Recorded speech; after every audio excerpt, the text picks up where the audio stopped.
नमस्कार। बाबा साहब अम्बेडकर के मुद्दे पर जो आज सदन में हुआ वो बहुत ही दुखद घटना है।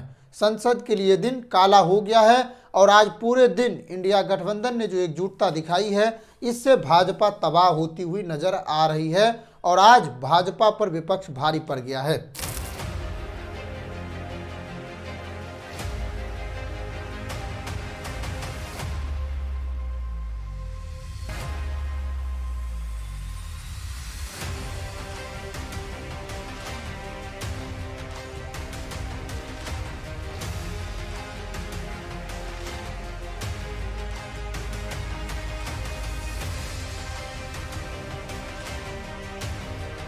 हम बात करेंगे कि आज पूरे दिन क्या हुआ, क्यों इसे काला दिन कह रहे हैं। पर भाजपा ने जो आज करने की कोशिश की, ये दिन संसद के इतिहास के लिए काला दिन हो गया है। इसे आप समझिए। विपक्ष की पार्टियां फूल देकर विरोध कर रही थी, 14 दिनों तक विरोध किया, हिंसा नहीं हुई, चाहे सदन स्थगित क्यों न करना पड़े, हिंसा नहीं हुई। और आज बाबा साहब अम्बेडकर मुद्दे पर जब विरोध किया जा रहा था तो भाजपा के लोगों ने सदन के अंदर नहीं जाने दिया, मकर द्वार पर उन्हें रोका और इसके बाद धक्का मुक्की हुई। वो विरोध करते हुए अंदर जाना चाहते थे, सदन में भी इसकी आवाज उठाना चाहते थे, जिस पर भाजपा ने उसे रोका और चर्चा नहीं होने दिया, जिसमें उसी के सांसद को चोटें आई है। राहुल गांधी एक एमपी को धक्का लगा, मेरे ऊपर गिर पड़ा और मैं नीचे गिर गया। किसने धक्का मारा? राहुल गांधी ने? हाँ, राहुल गांधी ने। राहुल गांधी ने धक्का मारा? राहुल गांधी। कौन सी जगह पे सर? सर किस जगह पे? नहीं, देखिए मैं ये पार्लियामेंट की एंट्रेंस है, इसमें मैं अंदर जाने की कोशिश कर रहा था तो बीजेपी के एमपी जो थे वो मुझे ऐसे रोकने की कोशिश कर रहे थे, धकेल रहे थे और मुझे धमका रहे थे, तो वो हुआ है। लेकिन विपक्ष इसे चाल बता रहा है और ध्यान भटकाने की साजिश बता रहा है। पूरे दिन सदन के बाहर विरोध प्रदर्शन हुआ, सत्ता पक्ष विपक्ष को रोकने की कोशिश की, लेकिन विपक्ष नहीं रुका। सदन के अंदर नहीं बोल पाए तो क्या, सदन के बाहर उन्होंने एकजुटता दिखाते हुए प्रदर्शन को जारी रखा और आज पहली बार सत्ता पक्ष ने भी प्रदर्शन किया है सदन के बाहर और ये सबके सामने है।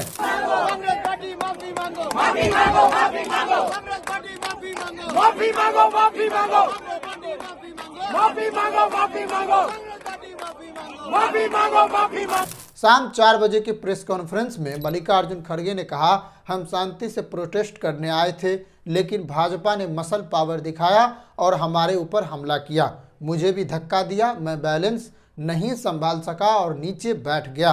वहीं राहुल गांधी ने प्रेस कॉन्फ्रेंस में कहा, ये भाजपा की स्ट्रेटजी रही है कि संसद में अडानी पर कोई चर्चा न हो, उसी के लिए अलग अलग तरह से ध्यान भटकाने की कोशिश करते हैं। भाजपा अम्बेडकर और संविधान के खिलाफ है। हमने गृह मंत्री से इस्तीफा मांगा तो उन्होंने नया ध्यान भटकाने का एक नया मुद्दा बनाया है और धक्का मुक्की की है।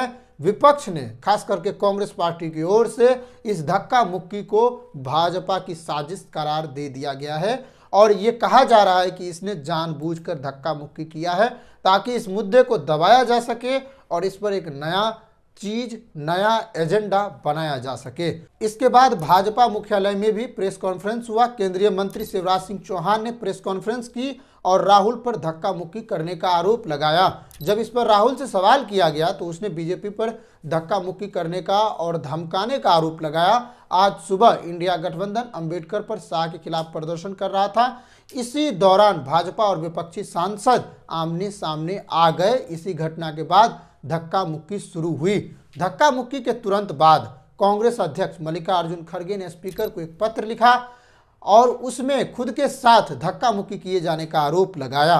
पत्र में लिखा कि बीजेपी के सांसदों ने मकर द्वार पर उनके साथ धक्का मुक्की की, जिससे उनके घुटने में चोट आई है।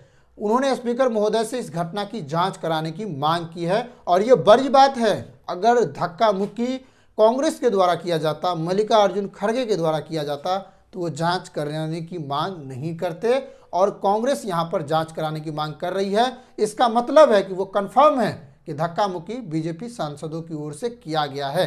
धक्का मुक्की के सवाल पर प्रियंका गांधी ने सत्ता पक्ष को घेरा और कहा, यह सिर्फ शाह को बचाने के लिए साजिश रची गई है। आप ये वीडियो देखिए कि उन्होंने किस तरह के आरोप लगाए हैं।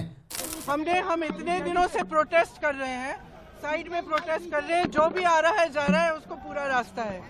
इन्होंने कुछ एकदम शांतिपूर्वक प्रोटेस्ट हुए, कितने दिनों से चल रहे हैं, रोज 10:30 से 11। आज पहली बार इन्होंने प्रोटेस्ट किया, सबको रोक दिया और उसके बाद धक्का मुक्की और ये गुंडागर्दी।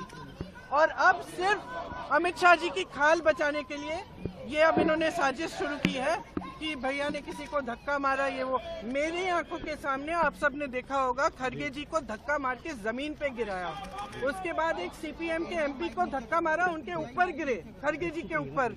मैंने सोचा टांग टूट गई होगी, कुछ हुआ होगा, क्योंकि उनके चेहरे से दिख रहा था कि उनको चोट लगी। फिर हमने कहीं से कुर्सी ढूंढ के हम लाए उनके लिए। अब आप खुद ही देख रहे हैं, यहाँ पे रोज खड़े हैं, हम रोज प्रदर्शन कर रहे हैं 10:30 से 11। आज तक कुछ नहीं हुआ है, ये सब साजिश है। इनसे हमने पूछा, ये जो हमें रोक रहे थे, हिम्मत है तुम्हारे में, अगर अंबेडकर जी को चाहते हो जय भीम बोलो। जय भीम का नारा क्यों नहीं निकल सकता इनके मुंह से? प्रेस कॉन्फ्रेंस में मल्लिकार्जुन खड़गे ने देशव्यापी आंदोलन शुरू करने की बात कही है। खड़गे ने कहा सदन शांति से चलना था, उसे भंग करने का काम इन्होंने किया है। हर जगह आंदोलन इसकी गलती के कारण हो रहा है। ये कहते हुए उन्होंने अमित शाह के उस बयान को भी खारिज कर दिया जिसमें वो कह रहे थे खड़गे ने तोड़ मरोड़ कर भाषण को पेश किया है। खड़गे ने कहा कि सच उन्हें बतानी चाहिए, उन्हें पब्लिसिटी चाहिए, उनकी पूरी स्पीच टीवी पर कवर होती है। हम जो कह रहे हैं, जनता की आवाज़, समस्याओं को लेकर लड़ रहे हैं, वो जो कर रहे हैं, खाया पिया गिलास तोड़ा बाहर आया, हमने न धक्का दिया न कुछ किया, वो हम पर आरोप लगाते जा रहे हैं। इस तरह कांग्रेस ने भाजपा की सारी सच्चाई जनता के सामने लाने की कोशिश की। खड़गे ने पत्र में मांग किया कि जांच होना चाहिए, जांच करके पता चल जाएगा धक्का मुक्की किसने की। खड़गे ने यह स्पष्ट रूप से अपनी बात रख दी है और ये बात आज पूरे दिन की सदन की कहानी है। पूरे दिन आज सदन में धक्का मुक्की हुई और इस पर बातचीत होती रही और अंततः इस मुकाम पर यह बात पहुंची है कि ये दिन संसद के इतिहास के लिए काला बन गया है। अंबेडकर के मुद्दे पर एक बार फिर सबसे बड़ा विवाद अभी खड़ा हो गया है और अब ये विवाद थमेगी नहीं, क्योंकि जिस तरह से इन्होंने अपना रुख लेना शुरू किया है, जिस तरह से वो अब आगे बढ़ रही है, ये अब और ज़्यादा प्रचंड होगी और ये देखना होगा कि ये सच में क्या है। क्या भाजपा की साजिश थी धक्का मुक्की में? जांच में क्या पता चलता है, ये सब अभी जानना बाकी है और देखना है कि अंबेडकर के मुद्दे पर अमित शाह माफ़ी मांगेंगे या क्या करेंगे, या फिर दूसरी तरफ इंडिया गठबंधन पूरे देश में इसके खिलाफ आंदोलन करेगी, जन जन तक ये बात पहुंचाएगी या कुछ और करेगी। तो देखना अभी बाकी है। नमस्कार, देखते रहिए स्टार इंडिया। जय हिंद।